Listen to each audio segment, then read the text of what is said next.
Senator مشتاق صاحب جی. مراد سعید صاحب بہت اچھی باتیں کرتے ہیں لیکن عمل زمین کے اوپر کوئی چیز نظر نہیں آتی. مسٹر چیئرمین میں یہ سوال پوچھ رہا ہوں, خیبر پختونخوا کی میں نمائندگی کر رہا ہوں یہاں.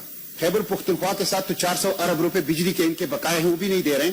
لیکن اگر آپ پشاور سے اسلام آباد تک آئیں موٹر وے پہ اور اسلام آباد سے لاہور تک موٹر وے پہ جائیں تو جو رسک ایریاز ہیں اور جو ای ٹیک کی سچویشن ہے وہ بالکل مختلف ہیں. چھوٹے چھوٹے رسک ایریا ہیں, سہولیات اس میں نہیں ہے, باتھ روم خراب ہیں, مسجد چھوٹے ہیں اور ساری جی سمجھ آ گئی. تھینک یو جی منسٹر صاحب جی.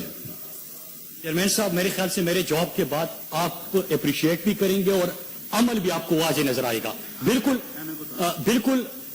ان کی بات صحیح ہے کہ M1 کے ریسٹ ایریاز میں اور M2 کے ریسٹ ایریاز میں زمین آسمان کا فرق ہے. اس فرق کو ختم کرنے کے لیے میں نے وہ تمام ریسٹ ایریا اس کا ٹینڈر ہوا, اس کے بیڈ آئے.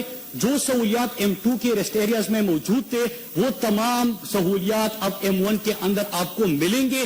کیا 4 مہینے ہو گئے ہیں جب ذمہ داری دی گئی. 4 مہینے کے اندر اس کا اشتہار بھی دیا, بیڈرز بھی آئے, کمپٹیشن بھی ہوا, اس کو دے بھی دیا.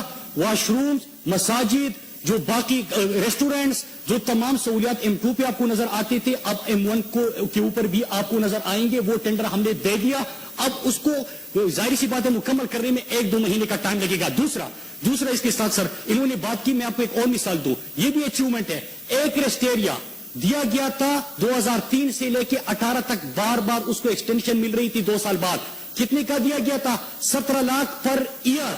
ہم نے جب وہ ٹینڈر دیا تو 70 لاکھ پر منتھ چلا گیا. تو یہ بھی اس حکومت کی اچیومنٹ ہے کہ جب آپ ٹرانسپیرنسی لے کے آتے ہیں تو M1 پہ وہ سہولیات آپ کو سینیٹر صاحب نظر آئے گی جو M2 پہ ہے. اور نہیں ابھی اس لیے نہیں سینیٹر صاحب, اگر آپ نہ مانے تو اس کا میں کچھ نہیں کر سکتا, لیکن چیئرمین صاحب ٹھیک ہے ابھی آپ کر رہے ہیں. نہیں کر نہیں رہے, ہو گیا سر, ٹینڈر ہو گیا, اشتہار آ گئے, بیڈرز آ گئے.